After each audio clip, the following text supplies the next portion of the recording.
얼마나 감사한지 모르겠어요. 여러분, 우리가 이 하나님을 경외하는 그런 가정에서 하나님을 경외하는 아이들을 많이 이렇게 우리가 낳는 것, 이게 하나님 나라가 임하는 그런 길입니다. 그래서 믿음의 가정들은 여러분 될 수만 있다면 우리 자녀들에게도 권면해서 믿음의 가정들은 하나님을 경외하는 아이들이 많이 낳고 또 그 아이들이 하나님의 은혜로 잘 성장하고 자라는 것이 이게 복입니다.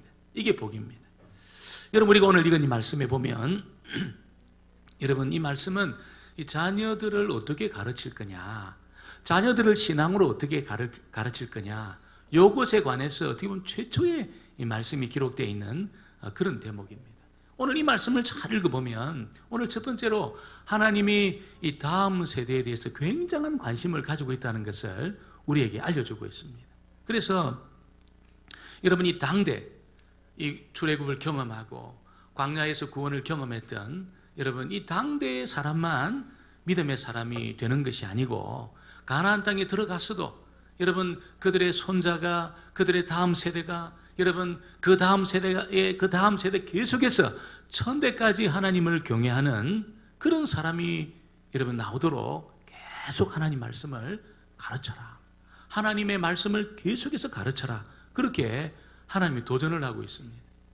이 가르침은 말로도 해야 되지만 여러분 여호수아서 같은 데 보면은 이스라엘 백성들이 요단강을 딱 건너갈 때 어떻게 하나님이 말씀하시냐면 각 지파는 요단 강바닥에 있는 돌을 들고 나와라, 그렇게 말했습니다. 지금 물이 있잖아요. 에담읍에 계속 쌓이고 있습니다. 계속 모맥을 거두는 시기에 물이 계속 흘러오는데 물은 계속 쌓이고 있습니다. 근데 지금 마른 땅처럼 되어진 그 강을 빨리 건너야 되는데 하나님이 각 지파는 그 요단 강바닥에 있는 돌을 다 들고 나와라.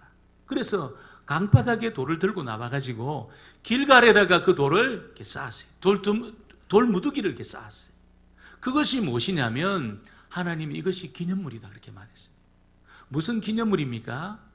요단강에 다 빠져 죽을 수밖에 없었는데 하나님이 그 강을 홍해처럼 가르시고 마른 땅처럼 건너가게 하셔서 하나님 백성들을 구원하신 하나님의 그 구원의 그 손길을 기념하기 위해서 길갈에 이 돌 무더기를 쌓았다는 겁니다.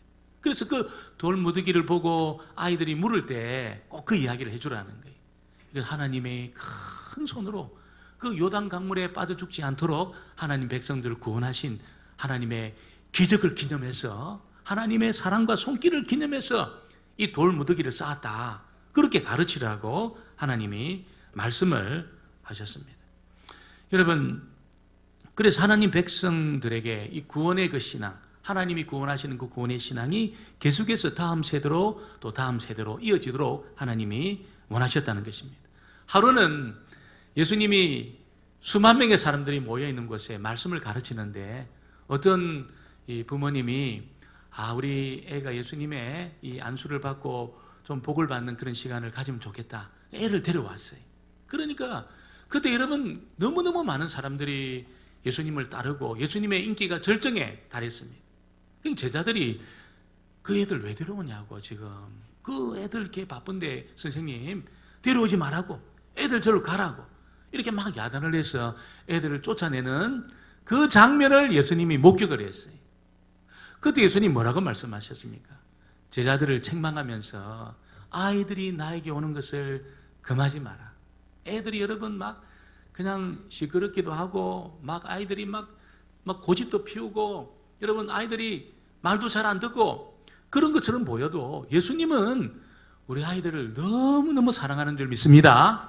너무너무 사랑한다는 그런 아이들 내게 오는 것을 금하지 마라. 지금 우리 아이들 중에 기절한 아이가 한 2명 있습니다, 벌써. 그래도 금하지 말라는 거예요, 금하지 말라는 거예요. 이 아이들이 얼마나 귀한지 요즘 그렇게 말씀을 했습니다. 어떤 아버지가 이게 귀신이 들어간 그 아들이 있는데 이 아들이 귀신이 들어가가지고 말도 못하고 막 거품을 물고 여러분 막 쓰러지면서 발작을 합니다. 그리고 막 불에도 들어가고 물에도 들어갑니다. 죽으려고. 얼마나 이 아이가 비참한 그런 시간을 보내고 있습니까? 아버지가 가슴이 아파서 이 아이를 데려온 거예요. 데려온 거예요. 예수님이 너무 부담스럽다 이렇게 말 안 하고 있잖아요. 데려와라. 그리고 귀신을 내어 쫓은 줄 믿습니다. 다시는 들어가지 못하도록 내어 쫓았습니다. 그리고 아이를 온전하게 만들었습니다. 여러분, 예수님이 그 아이의 인생을 너무너무 사랑하시기 때문에 아이를 온전케 하신 것이죠. 저와 여러분이 그래서 할 일이 있다면 우리 애가 어떤 상황에 있다 하더라도 또 우리 내 손을 떠나 있는 그런 우리 이제 출가한 그런 자녀들의 가정에 아이들에게 권면하기를, 무슨 일이 있어도 아이들을 하나님의 임재가 있는 예배 속으로 데려오기만 해라. 하나님의 임재 속으로 데려오기만 하면 하나님이 저들을 만나주시고 저들을 터치해 주시고 상처를 치료하시고 그렇게 온전케 하시는 그런 은혜를 준다는 것을 여러분, 부모된 저와 여러분이 자녀들에게 꼭 가르칠 수 있게 되기를 주의 이름으로 축원합니다. 예수님이 마지막 십자가를 지시기 전에 예루살렘에 방문하실 때에 어떤 퍼포먼스를 하시면서 어떤 메시지를 전달하기를 원하셨습니다. 여러분, 그때 많은 무리들은 이제 우리 예수님 예루살렘 입성하시면 로마 군인들을 쫓아내고 이제 이스라엘이 왕인 그런 나라를 세우겠구나. 그래서 굉장한 기대감을 가지고 있었습니다. 근데 예수님은 이 정치적인 구원보다는 죄에서 구원하는 일을 위해서 자신이 왔다는 것을 알려주기를 원하셨어요. 그래서 어떤 퍼포먼스를 하시는데, 어떤 퍼포먼스를 하시냐면 여러분 잘 아시는 것처럼 나귀를 타고 이제 입성을 하려고 한 겁니다. 그 수만 명의 사람들이 여러분 예수님 이제 짠하고 나타나시는데 군마를 타고 와도 지금 뭐 이게 될까 말까인데 있잖아요. 예수님이 그 초라한 나귀를 타고 이제 오시는 이런 퍼포먼스를 하신다 하신 겁니다. 그래서 어디 가면 나귀가 있으니까 그거 끌고 와라. 주인이 뭐라 그러면 어떡합니까? 그러면 그때 주께서 서시겠다 이렇게 말하면 된다. 진짜 그렇게 하니까 여러분이 나귀 데려가라는 거예요. 이 매여있는 나귀를 풀어가지고 오는데 그 나귀 옆에 누가 있었습니까? 새끼가 있었습니다. 새끼가 있었어요. 그 새끼가 엄마가 가니까 따라간 거예요. 여러분, 예수님 앞에 딱 데려가니까 예수님 누구를 타냐면 엄마를 안 타고 있잖아요. 새끼를 타고 들어가셨어요. 새끼를 타고. 그래서 이거 좀 알레고리칼한 해석이지만 우리가 여러분 아이들을 하나님의 임재 속으로 데려오기만 하면 그 아이가 어떤 아이든지 하나님이 그 아이를 귀히 보시고 그 아이를 사용하실 줄 믿습니다. 어떤 아이일지라도 하나님이 그렇게 쓰신다는 것입니다. 저와 여러분이 항상 우리 아이들 또 내 손을 떠나 있는 우리 자녀들에게도 꼭 권면하셨어요. 우리가 할 일은 아이들을 하나님의 임재가 있는 예배 속으로 우리가 데리고 오는 거다. 그렇게 여러분 가르치라고 그렇게 말씀하고 있는 것입니다. 오늘 두 번째는 여러분, 하나님은 아이들에게 마땅히 가르칠 바에 대해서는 반드시 가르쳐라. 그렇게 말씀을 하셨습니다. 6절로 9절에 보니까 오늘날 내가 내게 명하는 이 말씀을 너는 마음에 새기고 내 자녀에게 부지런히 가르치며, 부지런히 가르치며, 이 말씀이 굉장히 중요한 이야기입니다. 이 부지런히, 펜이 있으면 거기에 동그라미를 하나 딱 치시길 바랍니다. 여러분, 어떻게 부지런히 가르칩니까? 집에 앉았을 때도 가르치고 길을 걸어갈 때도 가르치고 누웠을 때 잠만 자려고 하지 말고 아이들 가르쳐라. 일어날 때도 스마트폰 먼저 찾지 말고 애들 가르쳐라는 거예요. 일어날 때도 있잖아요. 누웠을 때, 앉았을 때, 걸어갈 때, 여러분 자기 전에 여러분 모든 때를 다 선용해서 아이들을 가르쳐라. 이렇게 말씀을 하고 있는 것입니다. 자녀들은 아마 우리 자녀 키우는 우리 부모님들은 아이고 우리 애는 막 영원히 나와 함께 있을 것처럼 느껴질 겁니다. 얘가 영원히 나와 함께 있을 것처럼. 조금만 지나면 애들이 여러분 부모님을 떠나요. 물론 품의 자식이지만 애들이 사춘기만 딱 지나면 벌써 여러분 독립하려고 해요. 마음으로 있잖아요. 제가 한 번은 홍콩에 있을 때 어떤 집사님 그 딸 2명 키우고 있는 집사님 집에 신방을 갔어요. 그 아이들이 이제 중학생이 된 겁니다. 그래서 신방을 가서 이제 말씀을 나누고 다고하면서 이런저런 이야기를 하는데 둘째 딸 이야기를 하는 거예요. 이 둘째 딸이 너무너무 아빠를 좋아하는 겁니다. 너무너무 아빠를 좋아하고 아빠 막 쫄쫄 따라다니고 어디 갔다 오면 아빠 뭐 했냐고 물어보고 막 너무 아빠를 좋아하는 거예요. 그래서 이 아이가 이제 그때 이제 나가는 과정에 그때 이제 팝 가수 중에 리키 마틴이라는 아주 잘생기고 효능한 그런 가수가 있었어요. 이 리키 마틴이 전 세계적으로 선풍적인 인기를 막 구가할 때 이 아이도 리키 마틴을 너무너무 좋아했다는 거예요. 그래서 엄마가 그 딸한테 물어봤다는 거예요. 얘야, 리키 마틴이 이쁘니 아빠가, 리키 마틴이 멋지니 아빠가 멋있니? 물어봤어요. 그러니까 얘가 아니 엄마 무슨 말이냐고, 아빠가 훨씬 더 멋있지, 이렇게 말하더라는 거예요. 그래서 엄마가 야, 객관적으로 나도 아빠 좋아하지만 솔직히 아빠보다는 리키 마틴이 더 멋있다, 이렇게 말하니까 애가 있잖아요. 그 초등학교 다닌 그 애가 닭똥 같은 눈물을 흘리면서 있잖아요. 어떻게 리키 마틴이 아빠보다 멋있냐고 닭똥 같은 눈물을 흘리면서 막 그렇게 막 엄마한테 막 따지더라는 거예요. 근데 여러분, 이게 중학교 딱 들어가고 나니까 그렇게 좋아하던 아빠가 집에 와도 아빠 왔어 하면서 자기 방에 쏙 들어가더라는 거예요. 아빠가 너무너무 서운했다는 겁니다. 여러분, 아이들이 내 품에 영원히 있을 것 같아도 조금만 지나면 아이들이 떠나게 되어져 있다는 것입니다. 그래서 저와 여러분이 어떤 생각을 가져야 되냐면, 내가 아빠고 엄마지만 진짜 아빠가 있다, 이 생각을 꼭 가져야 됩니다. 여러분, 이 아이의 진짜 아빠는 하나님 아버지인 줄 믿습니다. 우리도 아빠지만, 우리도 부모지만 진짜 아버지는 하나님 아버지입니다. 그래서 우리는 어떻게 보면 잠시 아이들을 진짜 아버지로부터 위탁받은 거예요. 그래서 때가 되면 아이를 데리고 진짜 아버지에게로 우리가 데려가야 되는데, 그 데려가는 그 과정에 우리가 아이들을 위탁받은 겁니다. 여러분, 그동안 우리가 말로도 가르치고 삶으로도 가르치면서 뭘 가르쳐야 되냐면, 하나님 아버지가 얼마나 선한 분인지, 하나님 아버지가 얼마나 은혜가 풍성한 분이신지, 하나님 아버지가 얼마나 자비로운 분인지, 여러분 얼마나 우리를 사랑하는 분인지, 이걸 여러분 아이들에게 우리가 위탁하고 있는 동안 가르쳐줘야 되는 거예요. 근데 어느 날 아이를 데리고 하나님 앞에 갔는데 애들이 하나님을 막 그냥 싫어하고 있잖아요. 하나님을 막 그냥 부담스러워하고 하나님을 자꾸 떠나려고 하고. 여러분, 그런다면 그 책임이 우리에게 있다는 거예요. 자녀를 맡고 있는 우리에게 그 책임이 있다는 것입니다. 저와 여러분이 여러분 위탁받는 동안에 모든 때를 다 선용하고 있잖아요. 모든 것을 다 동원해서 하나님이 얼마나 좋은 분인지, 얼마나 선한 분인지, 얼마나 사랑이 많은 분인지, 얼마나 친밀한 분인지, 이걸 여러분 계속해서 가르쳐야 되는 것입니다. 오늘 보니까 여러분 모든 종류의 도구를 다 사용해라, 그렇게 말합니다. 그게 뭡니까? 손목도 사용하고 미간도 사용하고 문설주도 사용하고 바깥문도 사용해라, 이렇게 말하고 있습니다. 여러분이 손목이라든지 미간이라든지 문설주라든지 바깥문은 어떤 것입니까?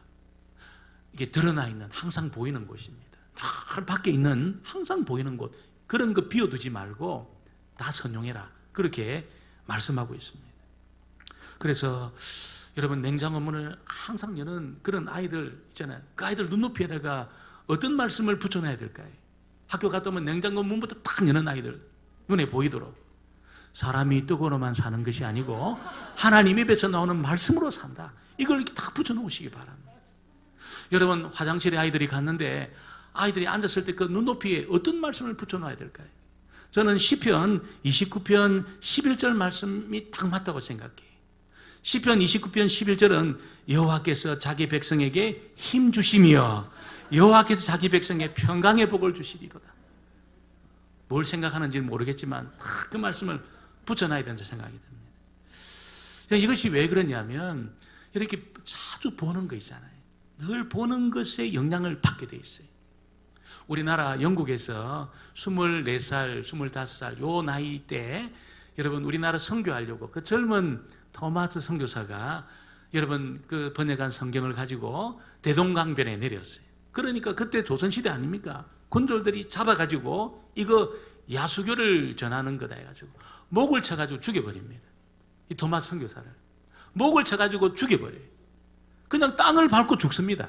근데 이 토마스 선교사가 짐을 들고 왔는데 이 군졸들이 막 보니까 책이 있는 거예요, 책이. 그래가지고 야, 종이가 귀하던 그 시대에 이거 뭐냐 하면서 책을 가져간 거예요. 성경책을 가져간 겁니다. 가져가가지고 여러분 그 시대 종이 귀하니까 옛날에 우리가 신문지 막 그냥 벽에도 붙이고 뭐 그런 어려울 때 그렇게 했잖아요. 이 성경책을 찢어가지고 딱 붙여놓은 거예요. 벽에도 붙이고 무슨 이렇게 천장에도 붙이고 딱 붙여놓은 겁니다. 여러분 누우면은 하나님 말씀이 읽히는 겁니다. 옆으로 돌아 누우면 하나님 말씀이 읽히는 겁니다. 천지를 창조하고 홍해를 가른 이 능력의 말씀에 폭격을 받은 거예요. 그 군졸들이 있잖아요. 폭격을 받은 거예요. 말씀에 폭격을 받은 거예요. 그래가지고 박충건이라는 군졸은 이 누워가지고 성경 보다가 있다가 옆에 보고 오다가 말씀에 폭격을 받고 안주교의 전도사가 됐습니다. 군졸이 있잖아요. 그리고 그 조카를 전도를 하는데 이 영태라는 이 조카가 그 삼촌의 전도를 받고 있잖아요. 이거 예수 믿고 회개하고 예수 믿고 이게 막 너무 가슴이 뜨거웠어요. 그래서 여러분 이 만주에서 성경 번역하는 그 일을 하는 선교사님이 사람을 찾는다, 도와줄 사람을, 한국말 잘하는 그 이야기를 들었어요. 그래가지고 이 박충건의 조카 이영태가 만주까지 갑니다. 성경 번역하는 선교사님의 그 일을 도와요. 그 선교사님이 남침내교회 아주 유명한 선교사님 레이놀즈라는 선교사님, 여러분 완전히 수종을 듭니다. 놀라운 일이 일어났지. 군절 중에 최치량이라는 이 군절이 여러분 뭐 너무 좋은 이게 막 책을 받아가지고 이거 가지고 뭐 하겠나요? 벽에다 붙이고 있잖아요. 막 화장실에도 붙이고 온 방에 도배를 한 거예요. 말씀의 폭격을 받습니다. 말씀의 폭격을. 최치량이 말씀의 폭격을 받고 어느 날 그 말씀이 기억나고 생각나고 이 말씀이 자기 속에 막 역사하기 시작하니까 여러분 밥을 먹을 때도 말씀이 생각이 나고 화장실에 갔는데도 말씀이 생각나고 천지를 지으신 이 말씀, 홍해를 가르신 말씀의 폭격을 받고 있잖아요. 최치량이 회개하고 예수 믿고 자기 집을 하나님 앞에 드렸습니다. 이 집이 있잖아요. 그 평양에서 최초의 교회가 됩니다. 널다리 교회. 이 널다리 교회가 나중에 어떤 교회가 됩니까? 평양 여러분 아는 장대현 교회가 됩니다. 장대현 교회. 여기서 있잖아요. 길선주 목사님이 목회하시는데 우리나라 최초의 제주도 선교사 길선주 목사님 목회를 하고 이분이 이 독립선언문에 여러분 목사로서 서명을 한 33인 중에 한 분이 이분이 이 평양 장대현 교회에서 목회를 합니다. 수많은 사람들이 거기에 여러분 기독교 초기 우리나라 인물들이 거기서 나와요. 지금 무엇을 보고 있느냐 굉장히 중요합니다. 아이들에게 천지를 창조하신 말씀, 홍해를 가른 능력의 말씀 많이 보여주시게 되기를 주의 이름으로 축원합니다. 오늘 세 번째는 이 부모님은 그러면 어떻게 아이들을 잘 가르칠 수 있느냐. 여러분 이것이 이제 굉장히 중요한 말씀인데 사실 우리가 여러분 세상 사람들의 열심을 못 쫓아갑니다. 얼마나 세상 사람들이 자녀 교육에 열심을 내는지 몰라요. 우리는 신앙으로 아이를 가르쳐야 되는데 도대체 어떻게 아이들을 가르칠 수 있느냐. 아이들이 여러분 우리보다 훨씬 앞서갑니다. 컴퓨터도 앞서가고 있잖아요. 막 수학도 앞서가고. 제가 이제 목회기를 가서 그렇지 수학은 잘했거든요. 수학은 정석 잘했습니다. 선생님은 수학은 암기 과목이야. 거의 제가 정석 다 외웠습니다. 수학 잘했어요. 그래서 한 번은 한국에 그때 나왔을 때 아이들한테 이제 아이들이 안식년 때 이제 한국 학교를 이제 가게 되었는데 이리 와라. 수학을 제가 알려줬어요. 정석 내가 잘했으니까 알려줘. 이렇게 풀어라. 그래 이제 첫째, 둘째가 학교 가서 시험을 봤는데 완전히 풀이 죽어서 한 거예요. 그게 왜 그러냐 물어보니까 아빠가 가르친 방법으로 다 틀렸다는 거예요. 저 수학 잘했는데 그때하고 다른 거예요. 굉장히 여러분이 아이들이 앞서가고 있습니다. 모든 면에 아이들이 앞서갑니다. 어떻게 우리가 자녀를 교육할 수 있을까요? 오늘 여러분 그 5절의 비밀이 있습니다. 5절 말씀을 같이 봅니다. 5절 말씀을 같이 보겠습니다. 너는 마음을 다하고 성품을 다하고 힘을 다하여 내 하나님 여호와를 사랑하라. 이 너는이 누굽니까? 여러분 이 너는이 선생님을 말하는 게 아니에요. 이 부모를 이야기하는 겁니다. 다시 말하면 부모가 있잖아요. 부모된 우리가 마음을 다하고 성품을 다하고 힘을 다하여서 하나님을 사랑할 때 있잖아요. 우리가 사랑하는 그 삶을 살아갈 때 하나님을 사랑할 때 여러분, 그것이 아이들에게 도전이 되고 그것이 아이들을 교육하는 여러분 가르침이 되고 여러분 그렇게 한다는 겁니다. 아이들이 안 보는 것 같아도 다 보고 있습니다. 뭘 봅니까? 여러분, 아빠가 엄마가 교회 갔다 와가 집에 생활하는 것을 다 보고 있어요. 면밀히 보고 있어요. 그래서 아이들이 여러분 진짜 하나님 앞에 엎드리나, 진짜 하나님이 살아계신 분인가, 진짜 아버지 엄마가 하나님을 두려워하나, 이걸 보고 있어요. 말은 안 해도 보고 있습니다. 오늘 저게 기절하고 있는 아이도 다 들으면서 오늘 다 이렇게 듣고 있어요. 듣고 있어요. 진짜 하나님이 살아계신 분인가. 우리가 여러분, 우리가 중심으로 하나님 사랑 안 하잖아요. 애들이 압니다. 하나님 가짜구나. 교회는 가짜구나. 그리고 딱 자기 이제 성인이 되잖아요. 다 떠납니다. 다 떠나요. 우리가 전심으로 주님 앞에 굴복 안 하잖아요. 전심으로 하나님을 경외하는 삶을 안 살면 애들이 이제 보고 있다가 있잖아요. 아, 이 기독교 이 가짜다. 이거 하나님 가짜다. 그리고 다 떠나게 되어 있습니다. 다 떠납니다. 이스라엘 백성들도 마찬가지입니다. 여러분, 그래서 부모된 저희들이 하나님 앞에 굴복하고 있잖아요. 하나님 앞에 벌벌 떨고 있잖아요. 하나님을 두려워하고, 누가 보든지 안 보든지 있잖아요. 누가 보든지 안 보든지 하나님을 두려워하고 하나님을 경외하는 그런 삶을 살 때 이것이 가장 강력한 자녀 교육이 된다는 겁니다. 가장 강력한 자녀 교육이 됩니다. 아이고, 목사님, 나는 애들이 다 출가하고 나를 떠났는데요. 여러분, 그래도 내 손을 떠날 수도 있잖아요. 저와 여러분이 하나님 앞에 무릎 꿇고 있잖아요. 하나님을 두려워하고 하나님을 경외하는 삶을 살 때에 그 신앙의 영향력이 우리 자녀에게로 흘러가게 될 줄 믿습니다. 그래서 자녀들이 복을 받는데 우리의 다음 세대만 복을 받는 것이 아니고 우리의 그 다음 세대, 그 다음에 그 다음 세대, 나중에 우리를 전혀 알지 못하는 천대가 와도 하나님이 그들을 복 주시겠다는 거예요. 할렐루야. 신명기 5장 10절에 보니까 나를 사랑하고 내 계명을 지키는 자에게는 천대까지 은혜를 베푸느니라. 신명기 7장 9절에도 그런즉 너는 알라. 오직 내 하나님 여호와는 하나님이시요 신실하신 하나님이시라. 그를 사랑하고 그 계명을 지키는 자에게는 천대까지 그 언약을 이행하시며 인애를 베푸시되. 저는 이 말씀을 믿습니다. 여러분, 우리가 하나님을 두려워하고 누가 보든지 안 보든지 하나님을 경외하고 하나님 앞에 벌벌 떨고 있잖아요. 내가 계산해가지고 그렇게 하나님을 섬기지 마시고 전폭적으로 하나님을 경외하고 하나님을 사랑하는 삶을 살면 있잖아요. 하나님이 우리 자녀들 책임지겠다는 겁니다. 우리 손주들 책임지겠다는 겁니다. 저들의 앞길을 하나님이 열어나가겠다는 겁니다. 천대의 복을 주겠다는 겁니다. 여러분, 저와 여러분 모든 주의 백성들이 정말 저희만 복을 받는 것이 아니고 우리 자녀들 또 손주들, 그 손주의 손주들 천대까지 복을 받는 이 은혜가 있게 되기를 주의 이름으로 축원합니다.